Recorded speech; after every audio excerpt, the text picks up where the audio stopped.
Well, I'm excited about the seriousness of how we approach this game.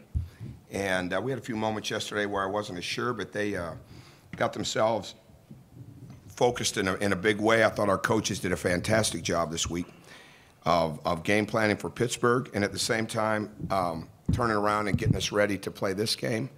And we just want our players to continue to understand that they have to be in control of what they can control, and they can't control everything that goes on in a game, but they can control their intensity, they can control their talk, they can control, what we're trying to do with the game plan, they can control how hard they run, those type of things. And so that's the kind of improvement we want to continue to make. And if you make that improvement, then all of a sudden your execution's better and you get more stops. I thought the fact that there were, I think Jade said that they got 2 baskets in the last 23 possessions of the first half. So we closed out the first half with a lead, which was important. And I thought we came back out right away in the second half.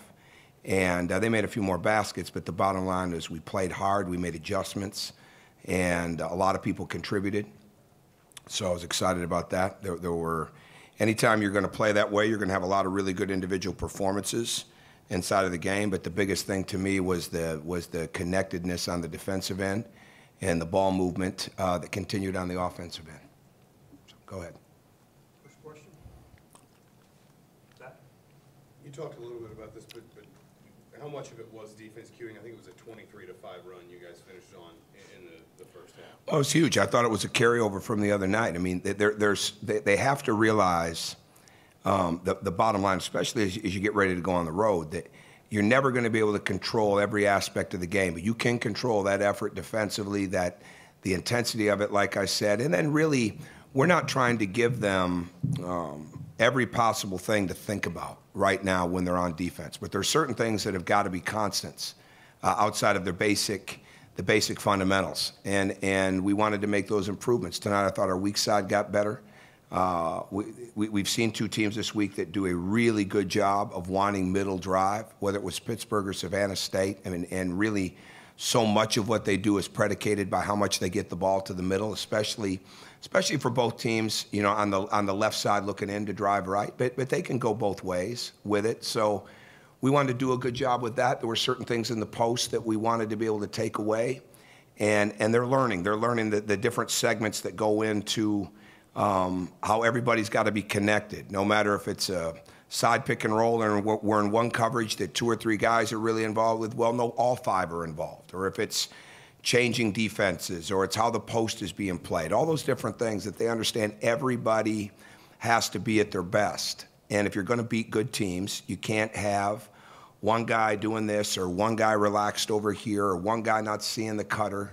So we're learning that, and I thought this week we took some real steps with that, and then I think our running game continued to get better this week. I thought we did a good job of turning the defensive stops into really good runouts, but at the same time, when they scored baskets, we got it out quick, we got it up in advance. I thought we dealt with their pressure pretty well tonight, and which obviously we're going to see as good a pressure basketball team as I haven't seen everybody play, not even close, but and I haven't seen a lot of Louisville, but I've seen enough to know from last year and the years past, and certainly even a little bit this year, that their pressure defense is as good as anybody's in the country. So the more we can attack, the more we can move the ball, the more that we can get stops defensively and get out and do those same things, the better we'll be.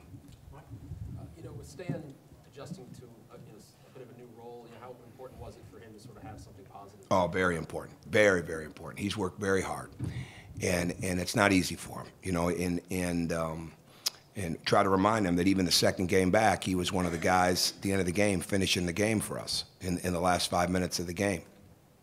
But Stan works extremely hard.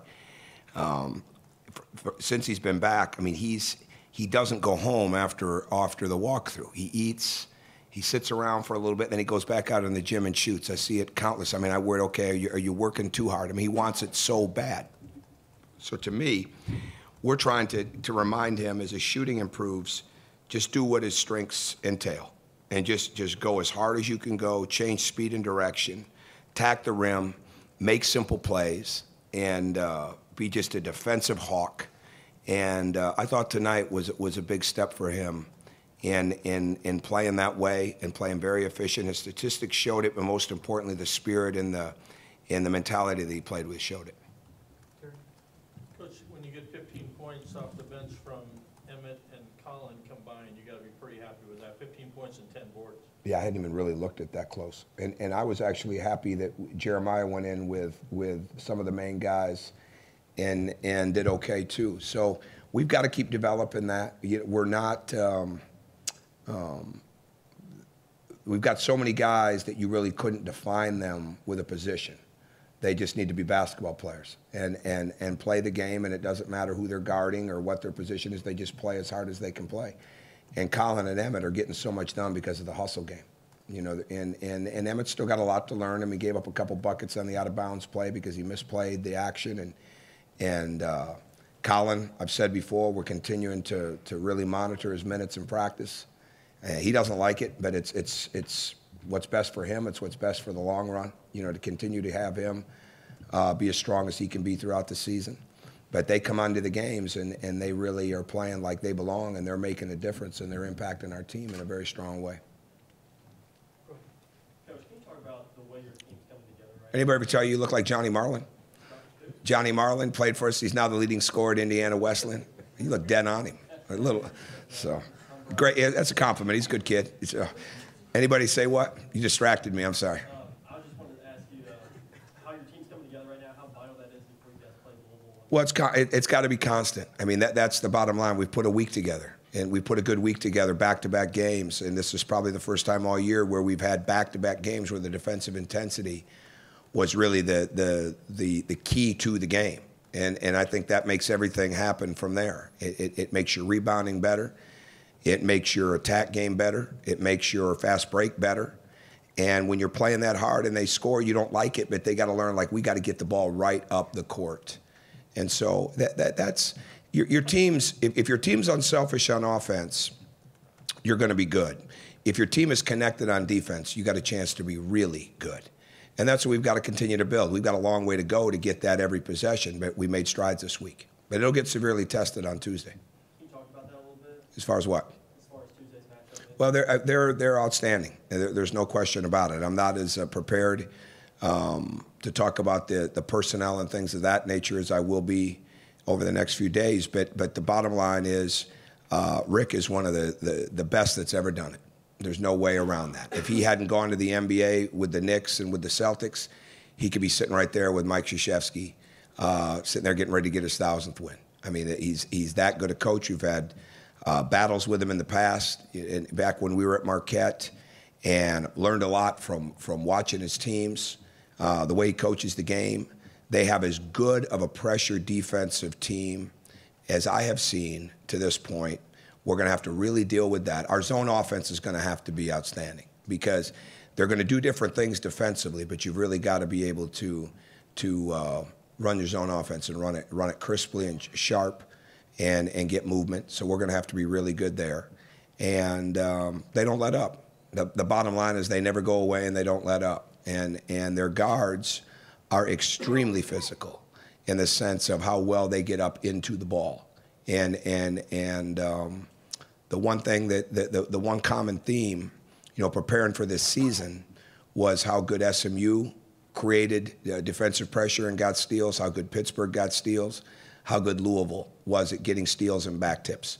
Louisville's at the head of the class on that right now. So we're going to have to really, really be great with the basketball and get through the press. How do you see your rotation and bench players developing? You pull all 5 starters and put 5 bench guys in a close game. Well, once I pulled them, I'd say I subbed. You know, yeah. I didn't pull anybody tonight for any other reason other than substitution. So when you pull is when you're getting a guy out of the game for a reason. It's just the way it worked out. We're starting to get a little bit more where we want to get the guards out at a certain time, especially the 3 starting guards.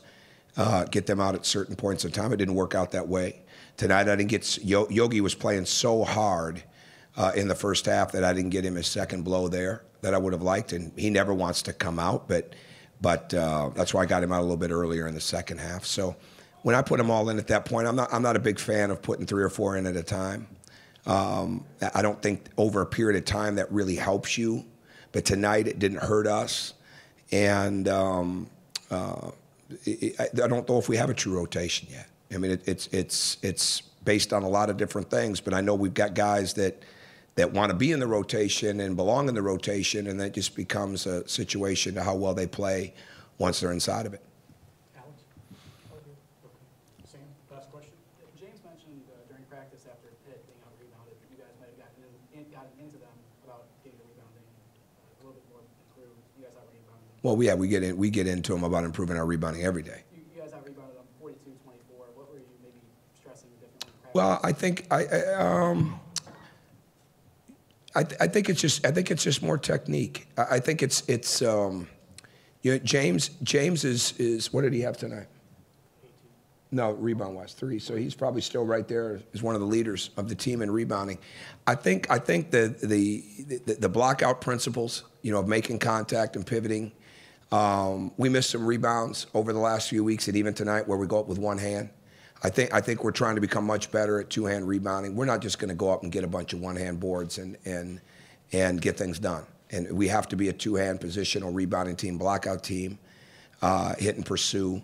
So it's really just making sure that we're constantly never getting away from it every possession, but at the same time them knowing that we're not going to win games giving up 25 offensive rebounds. You can't bank on a team only getting 14 points out of those 25 boards. All right, and we've got to be. We were in the fight. But now we've got to do a better job of being in position to grab the ball first, and rather than just being in the fight and get more 50-50 balls.